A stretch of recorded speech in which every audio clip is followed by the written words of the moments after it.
අයිබෝල් ළමයි අද අපි කතා කරන්නේ ප්‍රකාශ උපකරණ ඔප්ටිකල් ඉන්ස්ට්‍රුමන්ට්ස්. මේ ඒකේ ප්‍රකාශ උපකරණ ලෙස අන්වීක්ෂය හා දුරේක්ෂ සම්බන්ධව සාකච්ඡා කරේ. උපකරණයක් අවශ්‍ය වීමට හේතුව. කිසියම් වස්තුවක් ලෙස පියවි ඇසින් බලන විට එම වස්තුව විශාල හෝ කුඩාවට පෙනීමට හේතුව එම වස්තුව මගින් අපේ ඇසෙහි දෘෂ්ටි විතානයේ මත ගොඩනගන ප්‍රතිබිම්බය විශාල හෝ කුඩා වීම නිසායි.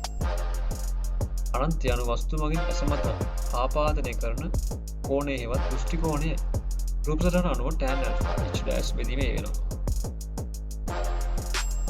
h' බෙදීම a වෙනවා.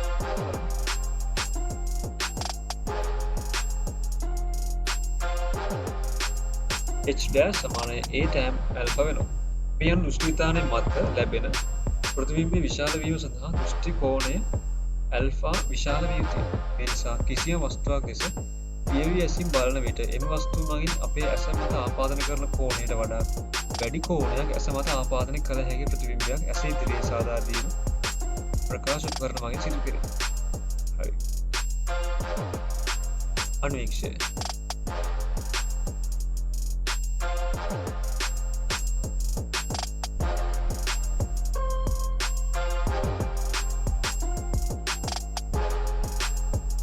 අසන්නේ පේන කුඩා වස්තු පියවි ඇසට පෙනෙන ප්‍රමාණයට වඩා විශාල කර බලාගෙන ඉන්න උදා ගනී.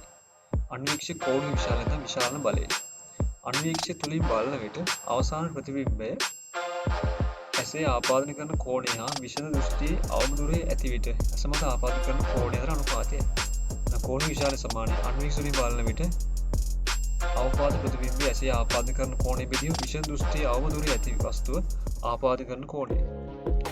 අන්වීක්ෂ මගින් සාධන අවසාන ප්‍රතිබිම්බය විවිධ ස්ථානවල සෑදෙන පරිදි උපකරණය සකස් කළ හැකි නිසා අන්වීක්ෂික සීරුමාරු කිරීම ඉතා විශාල සංඛ්‍යාවක් ඇත. මේවායින් ප්‍රධාන සීරුමාරු කිරීම් දෙකයි. සාමාන්‍ය සීරුමාරුව අන්වීක්ෂ මගින් සාධන අවසාන ප්‍රතිබිම්බය විෂම දෘෂ්ටියේ අවම දුරේ සෑදෙන පරිදි උපකරණය සකස් කිරීමයි. සාමාන්‍ය නොවන සීරුමාරුව අන්වීක්ෂ මගින් සාධන අවසාන ප්‍රතිබිම්බය අනන්තයේ සෑදෙන පරිදි උපකරණය සකස් කිරීමයි. ඊළඟට සරල අන්වීක්ෂය අත විශාල කාචයක සාමාන්‍ය සීරුමාරුව කෝණයේ විශාල සමානයි. අන්වීක්ෂ තුලින් බලන විට අවසාන ප්‍රතිබිම්බය ඇසේ ආපාදනය කරන කෝණය බෙදීම විෂම දෘෂ්ටියේ අවම දුරේ වස්තුව ඇති විට ඇසේ ආපාදනය කරන කෝණය m සමානයි ඇල්ෆා බෙදීම බීටා. m සමානයි tan alpha බෙදීම tan බීටා. ඇල්ෆා බීටා ඉතා කුඩා හා රේඩියන්ට් වලින් නම් m සමානයි 1 ධන t බෙදීම f වෙනවා. f ගේ මාපාංක. මේ නිසා භාවිතා කරන කාචයේ නාභී දුර සඳහා ඉතා කුඩා අගයක් ඇතනම් කෝණීය විශාලය සඳහා වැඩි අගයක් ලැබේ.